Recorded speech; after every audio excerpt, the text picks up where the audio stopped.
بغیر اپنی زندگی کو کامیاب نہیں بنا سکتی ہیں۔ اسی منہج کو سمجھنے اور نوجوان کو اسی منہج کی طرف بلانے کے لیے اس قسم کے دروس کا انعقاد ہوتا ہے۔ بھائیو، خطبہ مسنونہ کے بعد میں نے قرآن کریم کی ایک آیت کریمہ آپ کے سامنے پڑھا ہے۔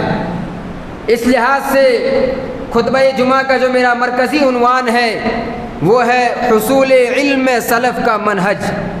علم کو حاصل کرنے میں سلف کا کیا منہج ہے؟ عموماً آپ ہمیشہ یہ لفظ سنتے ہیں منہج سلف یا سلف کا منہج۔ منہج کا معنی راستہ اور طریقہ کے ہیں، اور سبیل، منہج سبیل کے معنی میں بھی استعمال ہوتا ہے، اور سلف یہ گزرے ہوئے لوگوں کو کہا جاتا ہے۔ جیسے ہمارے آباء و اجداد گزر چکے ہیں تو ہم انہیں سلف کہتے ہیں۔ تو اس لحاظ سے خطبہ جمعہ کا جو عنوان ہے منہج سلف، تو منہج سلف کا معنی ہو گیا گزرے ہوئے لوگوں کا راستہ۔ لیکن جب اسی چیز کو شریعت کے اعتبار سے دیکھا جائے تو منہج سلف کا مطلب یہ ہوتا ہے کہ جس راستے پر چل کر صحابہ کرام نے آپ صلی اللہ علیہ وسلم کی اتباع کی، ٹھیک اسی راستے پر چلنے کو منہج سلف کہتے ہیں۔ ٹھیک اسی راستے پر چلنے کو، صحابہ کرام کے نقش قدم پر چلنے کو منہج سلف کہتے ہیں۔ یعنی جس راستے پر صحابہ نے چل کر آپ صلی اللہ علیہ وسلم کی اتباع کی، ٹھیک اسی نقش قدم پر چلنے کو منہج سلف کہتے ہیں۔ بھائیو، دنیا کی زندگی میں اور زندگی کے تمام امور میں منہج سلف کی بڑی اہمیت ہے۔ منہج سلف کی بڑی اہمیت ہے۔ ایک انسان جو اپنی زندگی کو کامیاب بنانا چاہتا ہے، جو اپنی زندگی کو کامیابی کے دہلیز تک لے جانا چاہتا ہے، لیکن اگر انہوں نے قرآن کو پڑھا، قرآن کی تعلیمات کو حاصل کیا، مگر ان کے چلنے کا طریقہ وہ طریقہ نہیں جو صحابہ کا طریقہ تھا، ان کے چلنے کا طریقہ وہ طریقہ نہیں جو سلف کا طریقہ تھا، تو ان کے ہاتھ ناکامی اور نامرادی آئے گی۔ آپ سورہ نساء کو پڑھیں، اللہ رب العالمین نے فرمایا وَمَن يُشَاقِقِ الرَّسُولَ مِن بَعْدِ مَا تَبَيَّنَ لَهُ الْهُدَى وَيَتَّبِعْ غَيْرَ سَبِيلِ الْمُؤْمِنِينَ نُوَلِّهِ مَا تَوَلَّى وَنُصْلِهِ جَهَنَّمَ وَسَاءَتْ مَصِيرًا۔ آپ آیت کریمہ کے اندر غور کریں کہ منہج سلف کی کس قدر اہمیت ہے۔ اللہ تعالیٰ نے فرمایا کہ ہدایت کے آ جانے کے بعد اگر کوئی شخص رسول اللہ صلی اللہ علیہ وسلم کی مخالفت کرتا ہے تو ہم اسے وہاں لے جاتے ہیں جہاں وہ جانا چاہتا ہے، وساعت مسیرہ، اور اس کا ٹھکانہ جہنم ہے۔ اللہ نے کہا کہ ہدایت کے آ جانے کے بعد رسول اور اہل ایمان کی اگر کوئی شخص مخالفت کرتا ہے تو اس کا ٹھکانہ جہنم ہے۔ ذرا غور کریں آیت کریمہ کے اندر کہ اللہ رب العالمین اگر اتنا کہہ دیتا کہ اگر کوئی شخص رسول اللہ صلی اللہ علیہ وسلم کی مخالفت کرے گا تو اس کا ٹھکانہ جہنم ہے، بات مکمل ہو جاتی، بات کافی ہو جاتی۔ ظاہر ہے رسول اللہ صلی اللہ علیہ وسلم کی مخالفت پر ٹھکانہ کہاں ہے؟ جہنم ہے۔ لیکن اللہ رب العالمین نے کہا کہ وَمَن يُشَاقِقِ الرَّسُولَ مِن بَعْدِ مَا تَبَيَّنَ لَهُ الْهُدَى وَيَتَّبِعْ غَيْرَ سَبِيلِ الْمُؤْمِنِينَ، کہ ہدایت کیا جانے کے بعد رسول کی مخالفت کے ساتھ اگر کوئی شخص اہل ایمان کی مخالفت کرتا ہے تو اس کا ٹھکانہ جہنم ہے۔ اللہ اکبر، یہ منہج سلف کی اہمیت ہے۔ وساعت مسیرہ، اس کا ٹھکانہ جہنم ہے۔ آپ ذرا غور کریں آیت کریمہ کے اندر اللہ رب العالمین نے رسول اللہ صلی اللہ علیہ وسلم کی مخالفت کے ساتھ ساتھ اہل ایمان کا ذکر کیا کہ اگر اہل ایمان کی مخالفت کرو گے تو تمہارا ٹھکانہ جہنم ہے۔ کیوں؟ کیونکہ صحابہ کرام وہ جماعت ہے جنہوں نے آپ سے قرآن کو سیکھا ہے، صحابہ وہ جماعت ہے جنہوں نے نزول قرآن کے زمانے کو پایا، صحابہ وہ جماعت ہے جنہوں نے قرآن کو آپ سے سیکھا، آپ سے عمل کرنا سیکھا، آپ کے سامنے دین کو سیکھا، آپ کے سامنے قرآن کو سیکھا۔ وَمَن يَتَّبِعْ غَيْرَ سَبِيلِ الْمُؤْمِنِينَ، اب اگر کوئی شخص صحابہ کی مخالفت کرتا ہے، سلف کی مخالفت کرتا ہے، سلف کے راستے سے ہٹ کر زندگی زندگی گزارتا ہے تو اس کی زندگی میں ناکامی اور نامرادی آئے گی، اور ایسے لوگوں کے بارے میں جو منہج سلف سے ہٹ کر زندگی گزارتا ہے، جن کا منہج بہتر نہیں ہے، جو صحابہ کے منہج کے مطابق زندگی نہیں گزارتا ہے، جو سلف کے منہج کے مطابق زندگی نہیں گزارتا ہے، وَمَن يَتَّبِعْ غَيْرَ سَبِيلِ الْمُؤْمِنِينَ نُوَلِّهِ مَا تَوَلَّى وَنُصْلِهِ جَهَنَّمَ، اللہ نے کہا کہ ہم اسے اس کا ٹھکانہ جہنم بنا دیں گے، وَسَاءَتْ مَصِيرًا، اور وہ کیا ہی بری جگہ ہے۔ اللہ اکبر۔ پتہ چلا کہ سلف کے منہج کو اپنائے بغیر زندگی کو کامیاب نہیں بنا سکتے۔ ذرا غور کریں، ایک حدیث میں اللہ کے نبی جناب محمد رسول اللہ صلی اللہ علیہ وسلم نے فرمایا کہ ان بنی اسرائیل تفرقت، لمبی حدیث ہے۔ آپ صلی اللہ علیہ وسلم نے فرمایا، حدیث کے راوی عبداللہ بن عمرو بن عاص رضی اللہ تعالیٰ عنہ ہے۔ علامہ البانی رحمۃ اللہ علیہ نے حدیث کی سند کو حسن قرار دیا ہے۔ اللہ کے نبی جناب محمد رسول اللہ صلی اللہ علیہ وسلم نے فرمایا کہ میری امت کے بنی اسرائیل 72 فرقوں میں بٹ گئے اور میری امت 73 فرقوں میں بٹ جائیں گے۔ بنی اسرائیل کتنے فرقوں میں بٹ گئے؟ 72 فرقوں میں، اور میری امت 73 فرقوں میں بٹ جائیں گے۔ کلہم فی النار، سارے کے سارے جہنم میں جائیں گے، الا ملۃ واحدہ، سوائے ایک گروہ کے۔ صحابہ کرام نے پوچھا ما ہی یا رسول اللہ، اے اللہ کے رسول وہ کون سا گروہ ہے، وہ کون سی جماعت ہے، وہ کون سے لوگ ہیں جو جنت میں جائیں گے، بقیہ سارے کے سارے جہنم میں جائیں گے؟ آپ صلی اللہ علیہ وسلم نے فرمایا کہ جس کا عمل میرے اور میرے صحابہ کے عمل جیسا ہوگا۔ اللہ اکبر۔ حدیث کے اندر ذرا غور کریں کہ اللہ کے نبی نے فرمایا کلہم فی النار الا ملۃ واحدہ، سارے کے سارے جہنم میں جائیں گے سوائے ایک گروہ کے۔ جب صحابہ نے پوچھا وہ گروہ کون سا ہے تو آپ نے فرمایا کہ جس کا عمل میرے اور میرے صحابہ کے جیسا ہوگا۔ اللہ کے نبی اگر اتنا کہہ دیتے کہ جس کا عمل میرے عمل جیسے ہوگا تو وہ جنت میں جائے گا، کیا بات مکمل نہیں تھی؟ ارے اللہ کے بندے، بات کافی تھی کہ نہیں تھی؟ اگر کوئی شخص رسول اللہ صلی اللہ علیہ وسلم کے راستے پر چلتا ہے تو وہ جنت میں جائے گا نہیں جائے گا؟ یقیناً جنت میں جائے گا۔ لیکن آپ صلی اللہ علیہ وسلم نے یہاں صرف یہ نہیں کہا بلکہ اللہ کے نبی نے شرط لگایا کہ ما انا علیہ واصحابی، جو شخص میرے اور میرے صحابہ کے نقش قدم پر چلے گا اللہ رب العالمین اسی کو کامیاب کرے گا، اور یہی وہ گروہ ہے جو کل قیامت کے دن کامیاب ہوگا۔ اللہ اکبر۔ یہ حدیث اس بات پر دلالت کرتی ہے کہ منہج سلف کی کس قدر اہمیت ہے۔ آپ نے شرط لگایا ما انا علیہ واصحابی، جس کا عمل میرے صحابہ کے جیسا ہوگا۔ اللہ اکبر۔ کیوں؟ صحابہ کرام وہ جماعت ہیں، صحابہ وہ جماعت ہیں جنہوں نے قرآن کے نزول کے زمانے کو پایا، صحابہ وہ جماعت ہیں جن کے بارے میں اللہ کے نبی جناب محمد رسول اللہ صلی اللہ علیہ وسلم نے فرمایا خیر الناس قرنی ثم الذین یلونہم ثم الذین یلونہم، کہ میرا زمانہ سب سے بہتر زمانہ ہے، میرے بعد میرے صحابہ کا زمانہ ہے، اس کے بعد والوں کا زمانہ ہے۔ صحابہ وہ جماعت ہیں جن کے بارے میں علماء کرام نے کہا الصحابہ کلہم عدول، کہ صحابہ سب کے سب عادل ہیں۔ میرے بھائیو، لہذا صحابہ کے نقش قدم پر چلے بغیر زندگی کو کامیاب نہیں بنا سکتے۔ یہ منہج سلف کی اہمیت ہے۔ منہج سلف کی اہمیت اس قدر ہے کہ امام دار الہجرہ امام مالک رحمۃ اللہ علیہ فرماتے ہیں، اس قول کو شیخ الاسلام علامہ ابن تیمیہ رحمۃ اللہ علیہ اپنی کتاب مجموع الفتاوی کے اندر نقل کرتے ہیں کہ لن يصلح آخر هذه الامه الا بما صلح به اولها، کہ اس امت کے آخری طبقہ کو وہی راستہ درست کرے گا جس راستے نے پہلے کے لوگوں کو درست کیا تھا۔ لوگوں، وہ راستہ کون سا راستہ ہے؟ وہ راستہ صحابہ کا راستہ ہے، وہ راستہ تابعین کا راستہ ہے، وہ راستہ تبع تابعین کا راستہ ہے، وہ راستہ ائمہ محدثین کا راستہ ہے، وہ راستہ ائمہ مفسرین کا راستہ ہے، وہ راستہ سلف کا راستہ ہے، جس راستے پر چل کر اپنی زندگی کو ہم کامیاب بنا سکتے ہیں۔ اس کے بغیر ہم اپنی زندگی کو کامیاب نہیں بنا سکتے۔ میرے بھائیو، یہ منہج سلف کی اہمیت کے متعلق چند چیزوں کو آپ نے جانا۔ اب آئیں اصل عنوان کی طرف چلتے ہیں۔ یہ عنوان کا میں نے مفہوم آپ کے سامنے بیان کیا کہ منہج سلف کا معنی کیا ہوتا ہے اور منہج سلف کسے کہتے ہیں۔ بات اگر یہاں تک سمجھ میں آ گئی ہو تو آگے بڑھیں۔ عنوان ہے حصول علم میں سلف کا منہج۔ یاد رہے، علم کے حصول میں سلف کا جو منہج ہے وہ بڑا شاندار رہا ہے۔ علم کے حصول میں سلف کا جو منہج ہے وہ بڑا بہترین رہا ہے۔ حصول علم میں سلف کا جو پہلا اصول ہے، یوں کہیں کہ پہلا جو اصل ہے وہ یہ کہ علم حاصل کہ عمل کرنے سے پہلے علم حاصل کریں۔ پہلا اصول کیا ہے؟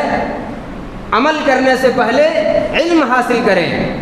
آپ ذرا دیکھیں، اللہ رب العالمین نے کلام مقدس کے اندر آپ صلی اللہ علیہ وسلم کو بھی اس بات کا حکم دیا، اور اللہ رب العالمین نے خود یہ چیز نبی کریم صلی اللہ علیہ وسلم کو سکھلائی ہے، جیسا کہ سورہ محمد میں اللہ رب العالمین نے فرمایا فَاعْلَمْ أَنَّهُ لَا إِلَهَ إِلَّا اللَّهُ، کہ اے نبی پہلے آپ علم کو حاصل کریں، پہلے آپ اس بات کو جان لیں کہ اللہ رب العالمین کے علاوہ کوئی معبود برحق نہیں، اللہ رب العالمین کے علاوہ کوئی سچا معبود نہیں۔ ذرا غور کریں آیت کے اندر کہ اللہ رب العالمین نے سب سے پہلے علم حاصل کرنے کو کہا، اس کے بعد اللہ تعالیٰ نے عمل کی دعوت دی۔ اللہ نے کہا فَاعْلَمْ أَنَّهُ لَا إِلَهَ إِلَّا اللَّهُ، اے نبی آپ پہلے علم کو حاصل کریں، آپ پہلے اس بات کو جان لیں کہ روئے زمین کے اندر اگر عبادت کے لائق ہے تو صرف اللہ رب العالمین ہے، اگر سجدہ کسی کے سامنے کی جائے گی تو وہ اللہ رب العالمین کے سامنے کی جائے گی، اگر دعائیں کسی سے مانگی جائے گی تو وہ اللہ رب العالمین سے مانگی جائے گی۔ فَاعْلَمْ أَنَّهُ لَا إِلَهَ إِلَّا اللَّهُ، لوگوں جان لو آپ صلی اللہ علیہ وسلم کو اللہ رب العالمین نے یہ طریقہ سکھایا تھا، یہ اصول بتایا تھا کہ اے نبی پہلے آپ علم کو حاصل کریں، پہلے آپ عقیدہ توحید کے بارے میں جانکاری حاصل کریں، اس کے بعد اللہ رب العالمین نے استغفار کی دعوت دی۔ پتہ چلا کہ اللہ تعالیٰ نے پہلے علم حاصل کرنے کو کہا، اس کے بعد عمل کی دعوت دی، اور یہی سلف کا اصول ہے، اور یہی سلف کا طریقہ بھی ہے کہ پہلے علم کو حاصل کریں پھر عمل کریں۔ جب آپ صحیح بخاری کو پڑھیں گے تو آپ دیکھیں گے کہ امام بخاری رحمۃ اللہ علیہ نے اس آیت کو پیش کرنے سے پہلے ایک باب باندھا ہے۔ باب یعنی ایک ہیڈنگ قائم کیا ہے، ایک باب قائم کیا ہے۔ کون سی آیت؟ ابھی جو میں نے پڑھا فَاعْلَمْ أَنَّهُ لَا إِلَهَ إِلَّا اللَّهُ، یہ آیت کریمہ پیش کرنے سے پہلے امام بخاری رحمۃ اللہ علیہ نے صحیح بخاری کے اندر ایک باب قائم کیا ہے کہ باب العلم قبل القول والعمل، کہ کچھ بھی کہنے اور کرنے سے پہلے علم کو حاصل کریں۔ امام بخاری رحمۃ اللہ علیہ نے اس آیت کریمہ کو پیش کرنے سے پہلے ایک باب باندھا کہ باب العلم قبل القول والعمل، کہ کچھ بھی کہنے اور کرنے سے پہلے علم کو حاصل کریں، اس لیے کہ اس کی بنیادی وجہ یہ ہے کہ علم جو ہے وہ انسان کی بات صحیح ہونے کے لیے ضروری ہے۔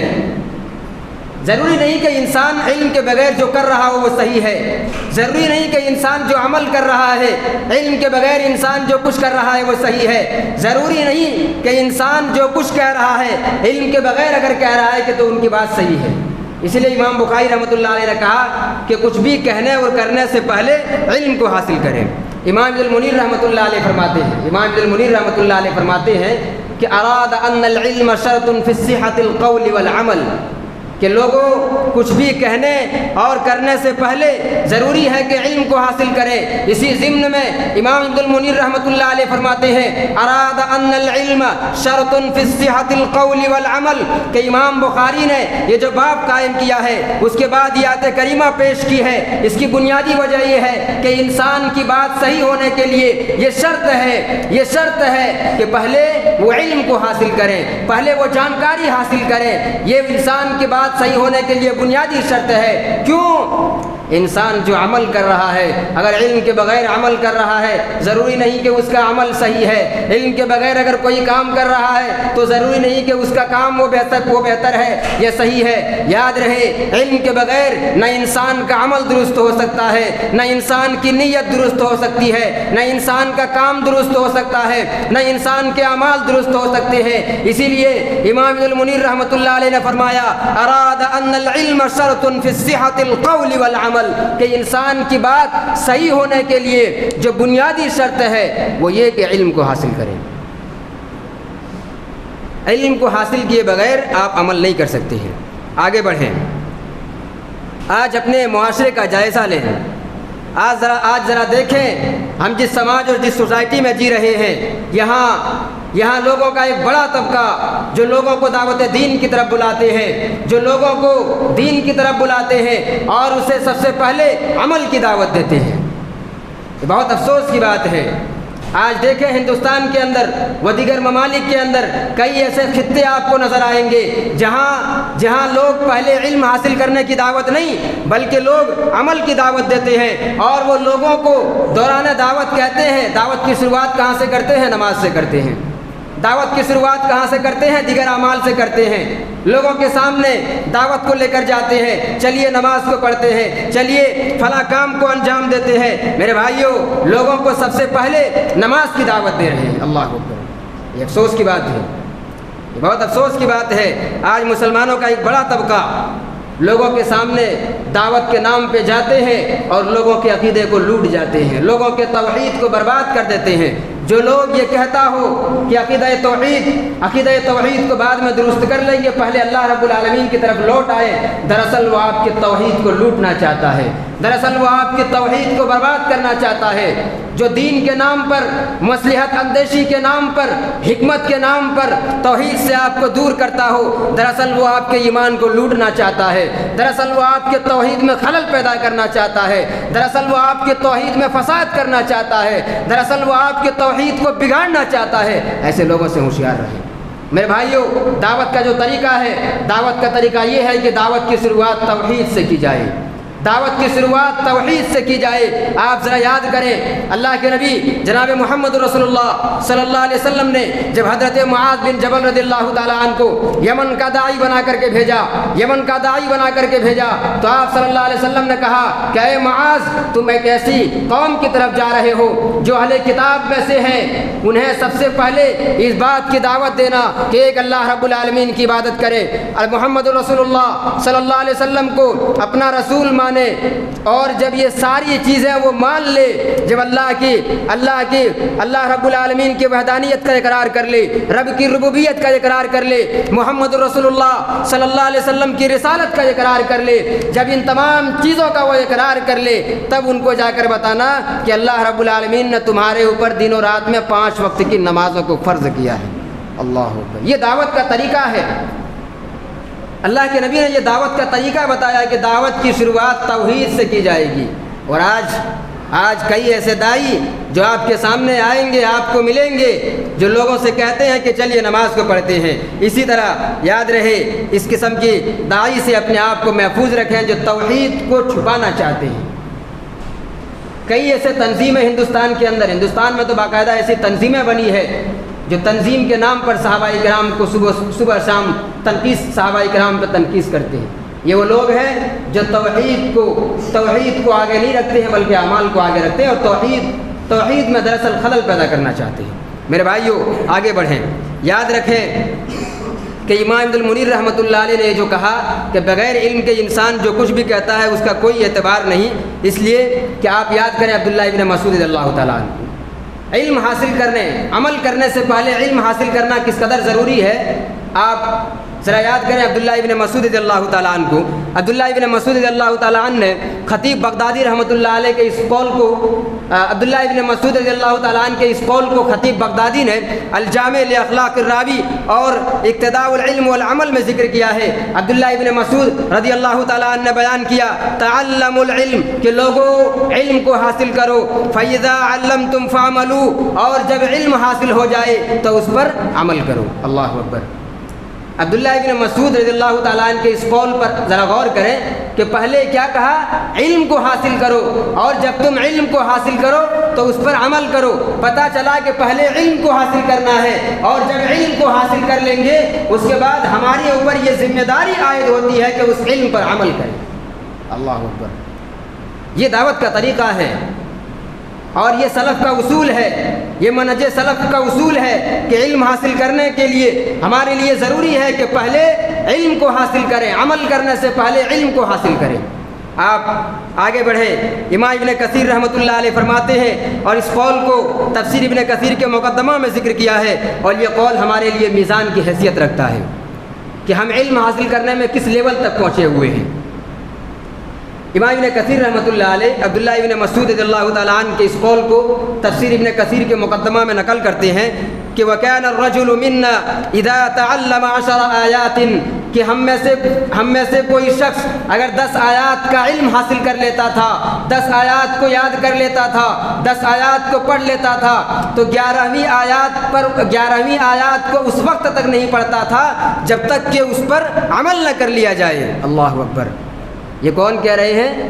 عبداللہ ابن مسعود رضی اللہ تعالیٰ عنہ۔ اللہ اکبر۔ یہ صحابہ کرام کا طریقہ تھا، صحابہ کرام کے زندگی گزارنے کا یہ طریقہ تھا کہ ہم لوگ جب 10 آیات پڑھ لیتے تھے تو 11ویں آیات کو اس وقت تک یاد نہیں کرتے یا اس وقت تک نہیں پڑھتے تھے کہ جب تک کہ اس پر عمل نہ کر لیتے تھے۔ میرے بھائیو، اس قول سے ایک بات یہ بھی معلوم ہوتا ہے کہ یہاں امام ابن کثیر رحمۃ اللہ علیہ نے اس بات کی وضاحت کر دی کہ صحابہ کرام علم حاصل کرنے کے بعد ہی عمل کرتے تھے۔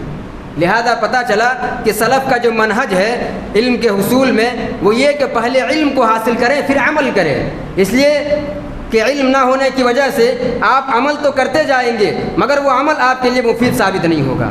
آپ نصارہ کو دیکھ لیں، نصارہ کے یہاں عبادت میں کوئی کمی ہے؟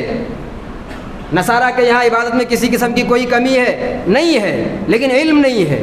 علم نہ ہونے کی وجہ سے انہوں نے ایسے اعمال کو انجام دیے جس کی وجہ سے اللہ رب العالمین نے اسے گمراہ کر دیا، جس کی وجہ سے وہ گمراہ ہو گئے۔ کیوں؟ بغیر علم کے انہوں نے عمل کرنا شروع کر دیا تھا۔ لہذا ہمارے لیے ضروری ہے کہ ہم عمل کرنے سے پہلے علم کو حاصل کریں، آگے بڑھیں۔ ایسے ہی خطیب بغدادی نے اپنی کتاب الجامع لاخلاق الراوی کے اندر سیدنا حضرت علی رضی اللہ تعالیٰ عنہ کے اس قول کو ذکر کیا ہے۔ سیدنا علی رضی اللہ تعالیٰ عنہ فرماتے ہیں کہ تعلم العلم، علی رضی اللہ تعالیٰ عنہ نے کہا کہ لوگوں علم کو حاصل کرو، علم کو حاصل کرو، اس علم کے ذریعہ تمہاری پہچان ہوگی، اور جب تم علم حاصل کر لو تو اس علم پر عمل کرو۔ کیونکہ اس کے ذریعہ تم بڑے علماء میں شمار کیے جاؤ گے، اس کے ذریعہ تم اہل علم میں شمار کیے جاؤ گے۔ جب تم علم حاصل کرو گے، علم کے مطابق زندگی گزارو گے، تب تم اہل علم میں شمار کیے جاؤ گے۔ اللہ اکبر۔ یہ کون کہہ رہے ہیں؟ حضرت علی رضی اللہ تعالیٰ عنہ۔ یہ ساری دلائل، یہ تمام دلائل ہمیں بتاتے ہیں کہ علم حاصل کرنے، عمل کرنے سے پہلے علم حاصل کریں۔ سلف کا جو اصول ہے حصول علم میں سلف کا جو منہج ہے وہ یہ کہ عمل کرنے سے پہلے علم کو حاصل کریں۔ مگر افسوس آج ہمارے یہاں علم کا فقدان تو ہے ہی، علم کا فقدان تو پہلے سے ہی ہے، ساتھ ہی پہلے عمل کی دعوت دی جاتی ہے، لوگوں سے کہ آئیں فلاں کام کو انجام دیں، فلاں عبادت کو انجام دیں۔ پہلے علم کی دعوت نہیں دی جاتی ہے، پہلے توحید کی دعوت نہیں دی جاتی ہے، بلکہ اسے براہ راست عبادات کی دعوت دی جاتی ہے۔ میرے بھائیو، یہ طریقہ درست نہیں ہے۔ ایک انسان جو کلمہ لا الہ الا اللہ کا اقرار کرتا ہے، اگر اسے کلمہ لا الہ الا اللہ کا معنی و مفاہیم کو پہلے نہ سمجھایا جائے، اگر اسے نماز کے لیے بلا رہے ہیں اور نماز کے ارکان، نماز کے واجبات، نماز کے شروط کے متعلق اگر نہیں بتا رہے ہیں تو پھر وہ کس طریقے سے نماز کو ادا کرے گا؟ اس لیے پہلے علم ضروری ہے۔ اگر کسی کو نماز کی دعوت دے رہے ہیں، پہلے نماز کے بارے میں ان کو بتایا جائے۔ اگر کسی کو زکوٰۃ کے بارے میں دعوت دے رہے ہیں، زکوٰۃ کے متعلق بتا رہے ہیں، تو ضروری ہے پہلے ان کو بتایا جائے زکوٰۃ کا طریقہ کیا ہے، زکوٰۃ کے ارکان کیا ہے، زکوٰۃ کے شروط کیا ہے، صدقات و خیرات کے متعلق بتا رہے ہیں، اس بارے میں ان کو تمام چیزوں کے بارے میں ان کو بتایا جائے۔ اس لیے کہ ایک ایمان والے شخص پر ضروری ہے کہ وہ 11 چیزوں کا علم حاصل کیے بغیر اپنی زندگی کو کامیاب نہیں کر سکتا ہے۔ ہر مسلمان پر ضروری ہے کہ 11 چیزوں کو جانے بغیر اپنی زندگی کو کامیاب نہیں کر سکتا۔ وہ 11 چیز کیا ہے؟ 6 ارکان ایمان اور 5 ارکان اسلام۔ یہ 11 چیز ایسی ہے کہ جس پر تفصیلی علم ہمارے لیے ضروری ہے۔ ہم میں کا ہر شخص اس بارے میں جانکاری حاصل کرے، اس کے بغیر ہم منہج سلف کو مکمل طریقے سے اپنا نہیں سکتے ہیں۔ میرے بھائیوں، تو یہ تمام چیزیں اس بات پہ دلالت کرتی ہے کہ حصول علم میں سلف کا جو منہج ہے وہ یہ کہ پہلے علم کو حاصل کریں پھر عمل کریں۔ یہ پہلا اصول ہے۔ آئیں دوسرا اصول کی طرف چلتے ہیں۔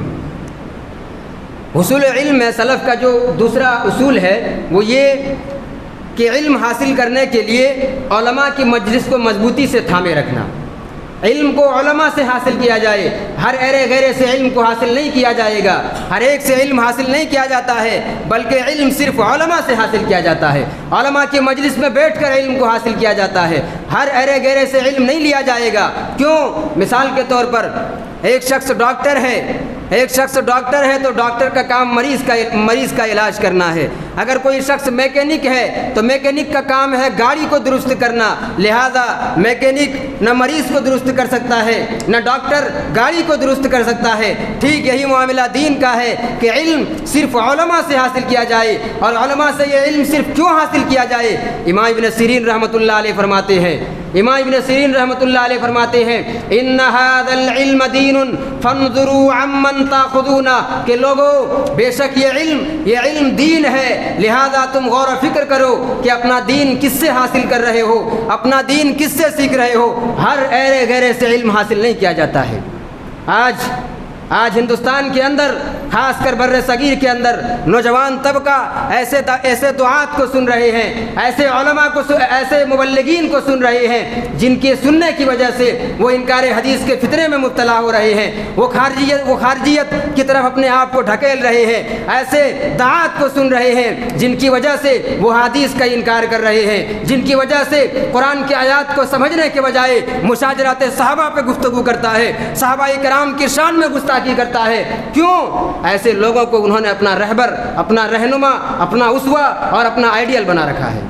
میرے بھائیو، اس منبر رسول سے علی وجہ البصیرہ بڑی ذمہ داری کے ساتھ علی اعلان اگر چند دعات کا نام بھی ذکر کر دو تو کوئی حرج کی بات نہیں ہے۔ ہمارے پڑوسی ملک میں ایک بہت بڑے عالم دین ہے عبداللہ ناصر رحمانی حفظہ اللہ، اللہ تعالیٰ انہیں سلامت رکھے، امام العقیدہ۔ اگر آپ دروس کو سننے کے شوقین ہیں تو آپ یوٹیوب کے اندر ان کے دروس کو سنیں، کتاب التوحید کی دروس کو۔ نام کیا ہے؟ عبداللہ ناصر رحمانی حفظہ اللہ، بہت بڑے عالم دین ہیں۔ ان کا حالیہ دنوں ایک فتویٰ آیا کہ کسی بھی انسان کے لیے یہ جائز نہیں کہ وہ کسی ایسے عالم کو سنے جن کے عقیدے کا علم ان کو نہیں ہے، یعنی کسی ایسے عالم کو سننا ہمارے لیے جائز نہیں ہے کہ جن کے عقیدے کا ہمیں علم نہ ہو، جن کے منہج کا ہمیں علم نہ ہو۔ اور افسوس آج ہمارے قوم کے نوجوان ایسے علماء اور ایسے دعات اور ایسے مبلغ اور ایسے اسکالر کو سن کر دعوت کے میدان میں اتر رہے ہیں، نہ ان کو ان کے منہج کا پتہ ہے، نہ ان کو ان کے علم کا پتہ ہے، نہ ان کے بارے میں انہیں کسی قسم کی کوئی جانکاری ہے۔ لہذا ایسے لوگوں سے اپنے آپ کو محفوظ رکھیں۔ اور آج خاص کر نوجوان طبقہ انجینئر علی مرزا کے فتنے کا شکار ہے۔ عموماً میں نام نہیں لیتا، مگر یہ وہ شخص ہے، یہ کھلم کھلا میں علی وجہ البصیرہ اس منبر رسول سے کہتا ہوں کہ یہ باطنی رافضی ہے، یہ گستاخ صحابہ ہیں۔ آج نوجوان انجینئر علی مرزا کو سن کر اپنے عقائد کو خراب کر رہے ہیں، اپنے دین کو بیچ رہے ہیں، اپنے دین کو برباد کر رہے ہیں، اپنی زندگی کے ہر اس عمل کو برباد کر رہے ہیں جس عمل کے بارے میں اللہ کے نبی جناب محمد رسول اللہ صلی اللہ علیہ وسلم نے لوگوں کو حکم دیا ہے۔ میرے بھائیو، علی مرزا کا جب میں نے نام لیا ہے تو نام لینے کے ساتھ ہی چند چیزوں کو آپ کے سامنے بیان کر دوں۔ علی مرزا وہ ہیں جنہوں نے حضرت امیر معاویہ رضی اللہ تعالیٰ عنہ کے بارے میں کہا کہ اگر مولا علی کے زمانے میں ہوتے تو تلوار لے کر نکل جاتے۔ اللہ اکبر! ذرا بتائیں کہ امت کا اس بات پر اجماع ہے کہ الصحابۃ کلھم عدول، کہ صحابہ سب کے سب عادل ہیں۔ اللہ نے کہا رضی اللہ عنہم ورضوا عن، اللہ ان سے راضی ہے، وہ اللہ سے راضی ہے۔ ارے جس ذات سے میرا رب راضی ہو، جس ذات سے میرا رب راضی ہو، پھر دنیا کے کسی انسان کی کیا اوقات کہ اس ذات کے بارے میں اپنی زبان کو کھولے۔ میرے بھائیو، ایسے دعات سے اپنے آپ کو محفوظ رکھیں، ایسے لوگوں کو ایسے لوگوں سے اپنی ذات کو محفوظ رکھیں۔ یہ بات میں نے اختصار کے ساتھ کہا، اگر تفصیلی ذکر کروں تو کسی جمعے میں انشاءاللہ میں مکمل تفصیل کے ساتھ اس عنوان پر گفتگو کروں گا، اور ایک نہیں سینکڑوں دلائل پیش کرنے کی قدرت رکھتا ہوں الحمدللہ۔ انجینئر علی مرزا کے افکار و نظریات اور ان کے گمراہ عقائد پر ایک نہیں سینکڑوں دلائل پیش کرنے کے لیے تیار ہے۔ فللہ الحمد، کوئی بھی نوجوان آئے اگر کسی کو کسی قسم کا کوئی الجھن ہو، لہذا ایسے لوگوں سے اور ایسے دعات سے اپنے آپ کو محفوظ رکھیں۔ امام ابن سیرین رحمۃ اللہ علیہ کے اس قول کو ہمیشہ یاد رکھیں، ان ھذا العلم دین فانظروا عمن تاخذون، کہ بے شک یہ جو علم ہے جسے آپ حاصل کر رہے ہیں یہ دین ہے، لہذا دین ہر ایک سے حاصل نہیں کیا جاتا ہے، علماء سے حاصل کیا جاتا ہے۔ اللہ کے نبی جناب محمد رسول اللہ صلی اللہ علیہ وسلم نے فرمایا ایک زمانہ آئے گا اللہ رب العالمین روئے زمین کے اندر سے علم کو اٹھا لے گا، علم کو اٹھا لے گا، اور جب علم کو اٹھا لے گا روئے زمین کے اندر محض جاہل بچیں گے۔ اتخذ الناس رؤوسا جہالا، لوگ جاہلوں کو اپنا سردار بنا لیں گے، اور لوگ جب جاہلوں کو اپنا سردار بنا لیں گے ان سے فتویٰ پوچھیں گے، لوگ ان کے سامنے سوالات کو رکھیں گے، فافتوا، وہ لوگوں کے سامنے فتویٰ دیں گے، فضلوا واضلوا، وہ خود بھی گمراہ ہوگا اور لوگوں کو بھی گمراہ کر دے گا۔ یقیناً آج وہ دور ہے، لہذا منہج سلف پر اپنی زندگی کو گزاریں، منہج سلف کے مطابق زندگی کو سنواریں، اور علم جب حاصل کریں تو سلف کے اصول کے مطابق علم کو حاصل کریں، منہج سلف کے مطابق علم کو حاصل کریں۔ انشاءاللہ بقیہ باتیں میں آئندہ گفتگو میں تفصیل کے ساتھ بیان کروں گا۔ اللہ رب العالمین سے دعا ہے کہ اللہ تعالیٰ ان کئی باتوں پر ہم سب کو عمل کرنے کی توفیق عطا فرمائے، آمین، تقبل یا رب العالمین۔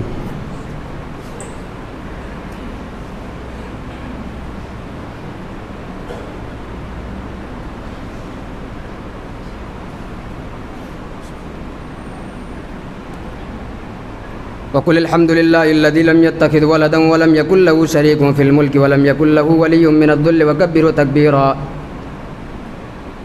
عباد اللہ، حاضرین جمعہ، آپ نے خطبہ جمعہ میں چند چیزوں کو سنا۔ عموماً اگر خلاصہ کے طور پر کہا جائے تو سب سے پہلے آپ نے منہج سلف کی اہمیت کو جانا، منہج سلف کسے کہتے ہیں اس چیز کو آپ نے سنا، اور حصول علم میں سلف کا منہج کیا ہے آپ نے اس چیز کو سنا۔ حصول علم میں سلف کا جو منہج ہے وہ پہلا اصول یہ ہے کہ علم کو حاصل کریں، اس سے پہلے عمل کریں، اس سے پہلے علم کو حاصل کریں۔ ایک انسان عمل کرتا ہے تو اگر علم نہ ہو تو پھر انسان عمل نہیں کر سکتا ہے، اگر عمل کرتا ہے تو وہ غلط چیزوں پر عمل کر بیٹھے گا، علم نہ ہونے کی وجہ سے انسان غلط راستے پر چلا جاتا ہے۔ لہذا سلف نے ایک اصول قائم کیا ہے کہ علم کو جب حاصل کریں، عمل کریں تو اس سے پہلے علم کو حاصل کریں۔ اسی طرح دوسرا جو اہم اصول ہے جس پر میں نے مختصراً گفتگو کیا ہے، انشاءاللہ آئندہ جمعہ اس پر تفصیلی گفتگو کروں گا، دوسرا جو اصول ہے وہ یہ کہ علم صرف اہل علم سے حاصل کیا جائے گا، ہر ایرے گیرے سے علم کو حاصل نہیں کیا جاتا ہے، علم علماء سے حاصل کیے جائیں گے جنہوں نے علم کو سیکھا ہو۔ ہر ایسے اسکالر اور ایسے داعی سے علم نہیں لیا جاتا ہے جن کے منہج کا پتہ آپ کو نہیں ہو، جن کے عقیدے کے بارے میں آپ کو جانکاری نہیں ہو۔ لہذا امام ابن سیرین رحمۃ اللہ علیہ کے اس قول کو ہمیشہ یاد رکھیں کہ ان ھذا العلم دین فانظروا عمن تاخذون، یہ جو دین ہے یہ دین ہے، لہذا آپ دین ہر ایک سے نہ لیں، دین انہی سے لیں جو لینے کے قابل ہے، علم انہی سے حاصل کریں جن سے علم حاصل کیا جاتا ہے، اور علم جن سے حاصل کر رہے ہیں ان کے بارے میں پہلے جانکاری حاصل کریں کہ یہ ان سے علم لینے کے قابل یہ ہے بھی نہیں۔ لہذا ان تمام چیزوں پر غور و فکر کریں اور دعا کریں کہ اللہ رب العالمین ہم سب کو جب تک زندہ رکھے سلف کے منہج پر زندہ رکھے، اور جب تک اپنی زندگی کو ہم گزاریں منہج سلف کے مطابق زندگی گزاریں، اللہ تعالی ہم سب کو ان کئی باتوں پر عمل کرنے کی توفیق عطا فرمائے، آمین۔ ربنا تقبل منا انک انت السمیع العلیم، وآخر دعوانا ان الحمد للہ رب العالمین۔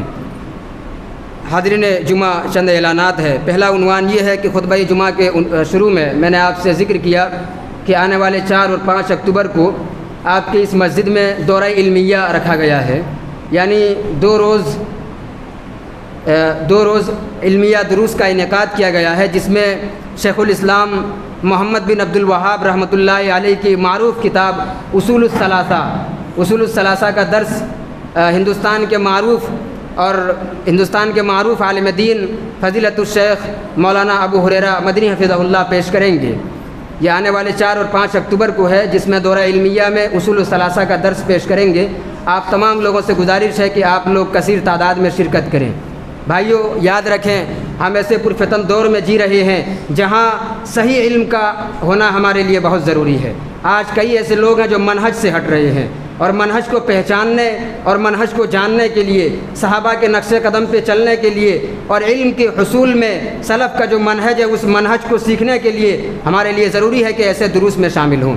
اگر واقعتاً ہم دین کے تئیں فکر مند ہیں، ہم اسلام کی دعوت کے تئیں فکر مند ہیں اور اپنی منہج کو سنوارنا چاہتے ہیں، تو ہم میں کا ہر شخص اپنے اوپر اس چیز کو واجب کر لیں کہ ہم ایسے دروس میں شامل ہوں، اور ایسے دروس میں شامل ہو کر ایسے کتابوں کو اور ایسی چیزوں کے کے بارے میں علم حاصل کریں جس سے ہمارا منہج درست ہو۔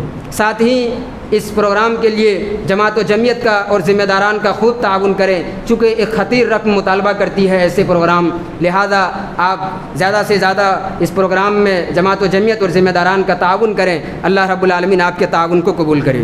دوسرا اعلان یہ ہے کہ جناب کاشف کے والد شیخ ادریس صاحب جو اپنے گھر میں گر گئے تھے، بہر صورت انہیں چوٹ لگی ہے جس کی وجہ سے وہ کٹک میں زیر علاج ہیں۔ انہوں نے آپ سب سے دعا کی درخواست کی ہے، آپ ان کے حق میں دعا کریں کہ اللہ رب العالمین انہیں شفائے کاملہ و عاجلہ عطا فرمائے۔ تیسرا اعلان یہ ہے کہ کوئی شخص اپنی بیماری کو لے کر آئے ہوئے ہیں جو پریشان حال ہیں، آپ ان کے حق میں دعا بھی کریں اور ان کا مالی تعاون بھی کریں۔ اللہ رب العالمین ہم سب کو ایمان اور عمل صالح کے مطابق زندگی گزارنے کی توفیق دے، آمین، تقبل یا رب العالمین۔